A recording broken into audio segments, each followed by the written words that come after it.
আসন্ন ত্রয়োদশ জাতীয় সংসদ নির্বাচন ও গণভোটে ভোট দিতে পোস্টাল ভোট বিডি অ্যাপে প্রবাসী নিবন্ধনকারীদের মধ্যে ৭,৬৬,৮৬২ প্রবাসীর গন্তব্যের দেশে পৌঁছেছে পোস্টাল ব্যালট। বুধবার সকালে এক বিজ্ঞপ্তিতে এ তথ্য জানিয়েছে নির্বাচন কমিশন। এতে আরও জানানো হয়, পোস্টাল ব্যালট গ্রহণ করেছেন ৫,২৪,৮৬৯ জন ভোটার। এর মধ্যে ৪,৭২,৪১০ জন ভোটার ভোটদান সম্পন্ন করেছেন।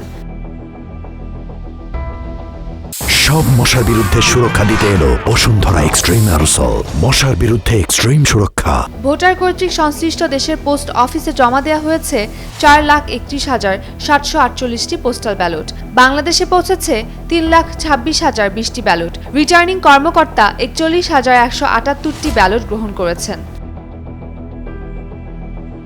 বিজ্ঞপ্তিতে বাংলাদেশ নির্বাচন কমিশন জানিয়েছে, মোবাইল অ্যাপের মাধ্যমে দেশের অভ্যন্তরে ভোটারদের ভোটদান কার্যক্রমের অংশ হিসেবে বিডি পোস্ট কর্তৃক ভোটারদের কাছে পাঠানো ব্যালট ৬,৬২,১৯১টি, ১,৭০,৯৮৯ ভোটার ব্যালট গ্রহণ করেছেন।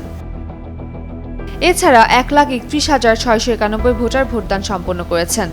১,০৪,১৬৫ ভোটার কর্তৃক ব্যালট পোস্ট অফিসে জমা দেওয়া হয়েছে। রিটার্নিং কর্মকর্তা ১২,৯১৫টি ব্যালট গ্রহণ করেছেন। উম্মে রুম্মান প্রান্তি, ডেইলি সান।